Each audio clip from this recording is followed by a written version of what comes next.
দেনমোহরে আপনার সহিত বিবাহ বন্ধনে আবদ্ধ করা হইল। আলহামদুলিল্লাহ, কবুল করুন। দরিদ্র পরিবারের সন্তান আসমা খাতুনের বিয়ের পিঁড়িতে বসার স্বপ্ন পূরণে বাধা হয়েছিল যৌতুক। শরীরে পোড়াক্ষতের কারণে বিয়ে হচ্ছিল না কবিতার। শুধু আসমা আর কবিতা নয়, শাপলা, মৌসুমী, সাহিদা সহ এদের মতো এমন অসহায় দরিদ্র পরিবারের 20 তরুণীর সে স্বপ্ন পূরণ হয়েছে। যৌতুকবিহীন গণবিয়ের মধ্য দিয়ে একসাথে শুরু হয়েছে তাদের নতুন জীবনে পথ চলা। সাতক্ষীরা জেলার কলারোয়া উপজেলার দেয়াড়া গ্রামের মৃত বেল্লাল হোসেনের 4 মেয়ে, এক ছেলের মধ্যে বড় আসমা খাতুন। 2006 সালে তার বাবা মারা গেছেন। কৃষক পিতার মৃত্যুর পর সংসারে অনটন দেখা দেয়। এ অবস্থায় মা মেহেরুন্নেসা অন্যের বাড়িতে কাজ করে কোনো রকমে সংসারের হাল ধরেন।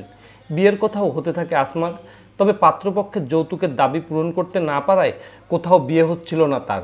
অন্যদিকে সাতক্ষীরার দেয়াড়া মাঠপাড়া গ্রামের সুলতান দফাদারের মেয়ে মনিরা আক্তার কবিতা। সুলতান দফাদার জানান, 2 বছর বয়সের সময় মনিরা পড়ে যায় ধান সিদ্ধ করার চুলায়। আগুনে পুড়ে যাওয়ার কারণে কেটে ফেলতে হয় বাম হাত, কুঁকড়ে যায় ডান হাত। মুখের এক অংশ সৃষ্টি হয় ক্ষতচিহ্নের। অনেক চেষ্টা করা হলেও বিয়ে হচ্ছিল না। 2-1 সজ্ঞ করতে এলেও দাবি করে মোটা অঙ্কের যৌতুক। তা পূরণ করার সাধ্য ছিল না দরিদ্র সুলতান দফাদারের। অবশেষে লাল টুকটুকে শাড়ি পরে কনের সাজে সজ্জিত হয়ে যৌতুক ছাড়াই আরও 18 তরুণীর সাথে আসমা আর কবিতার বিয়ের স্বপ্ন পূরণ হয়েছে। আমার নাম মুসাম্মদ শাহিদা খাতুন, গ্রাম হাজরাকাটি। এই যে আমাদের এই সব বোনেদের একসঙ্গে বিয়ে হচ্ছে, এটা খুব ভালো লাগতেছে। আসলে এগুলো সবার ভাগ্যে জোটে না, আর আপনাদের এই সমস্ত অনুষ্ঠান দেখে খুবই ভালো লাগতেছে, আনন্দ পাচ্ছি আর কি। সাদা পাঞ্জাবি, গলায় জরির মালা, মাথায় পাগড়ি পরে যৌতুকবিহীন গণবিয়ের পাত্ররা হাজির হয়েছিলেন বিয়ের আসরে। এরা সবাই সাধারণ পরিবারের সন্তান। তাদের মধ্যে ধনী পরিবারের পাত্র নেই, তবে সকলে কর্মজীবী ও স্বাবলম্বী। যৌতুকের প্রতি কোনো লোভ লালসা নেই এদের, বরং বিয়ে করতে এসে কনের অভিভাবকের কাছ থেকে যৌতুক আদায় করাকে তারা মনে প্রাণে ঘৃণা করেন।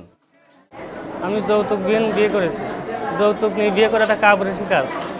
যৌতুকবিহীন বিয়ে করাতে খুব আনন্দিত পাওয়া গেছে। অর্থাৎ যৌতুক দিয়ে যারা বিয়ে করে তারা খুব নিম্ন শ্রেণীর লোক, এগুলো তারা সেগুলো করে। আমি কৃষি কাজ করি, খাই, তার ভিতরে আমি এতে আনন্দ পাইছি। যৌতুকবিহীন গণবিয়ে হলেও অন্য 8-10টা বিয়ের মতোই আনন্দের কমতি ছিল না। পুরো অনুষ্ঠান সাজানো ছিল জমকালো আয়োজনে। বরকনের স্বজন ও আমন্ত্রিত সহ সকলের জন্য ছিল ভুরিভোজের ব্যবস্থা। নবদম্পতিদের নতুন জীবন শুরু করতে প্রয়োজনীয় উপহারও ছিল। আয়োজকদের পক্ষ থেকে প্রত্যেক দম্পতিকে উপহার হিসেবে দেওয়া হয় রিক্সা ভ্যান, সেলাই মেশিন, বিয়ের শাড়ি, বোরখা, পাজামা, পাঞ্জাবি, গেঞ্জি, লুঙ্গি, তোয়ালে, লেপ, তোশক, জুতা, প্রসাধনী, তৈজসপত্র সহ সংসারের প্রয়োজনীয় প্রায় সব সামগ্রী। যশোরের ঝিগরগাছা উপজেলার গাজীর দরগাহ কুয়েত ইসলামিক ইয়াতিম কমপ্লেক্সে 14 মার্চে গণবিয়ের আয়োজন করে কুয়েত জয়েন্ট রিলিফ কমিটির বাংলাদেশ কার্যালয়। শারজা চ্যারিটি ইন্টারন্যাশনালের অর্থায়নে এ গণবিয়ে সম্পন্ন হয়।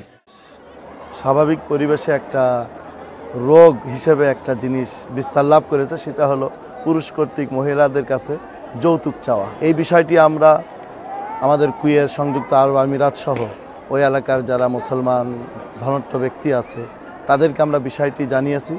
জানানোর পরে তারা এই বিষয়টি বোঝার পরে আমাদের দেশে এরকম যৌতুকবিহীন গণবিবাহর একটা করানোর জন্য তারা এরকম অর্থ যোগান দিয়ে থাকে। বিয়ের সব আনুষ্ঠানিকতা শেষে যৌতুক না নিয়ে বিয়ে করার গর্ব, হাজারো মানুষের দোয়া আর নতুন জীবনের পথ চলার সঙ্গী নিয়ে বাড়ি ফেরেন 20 নবদম্পতি।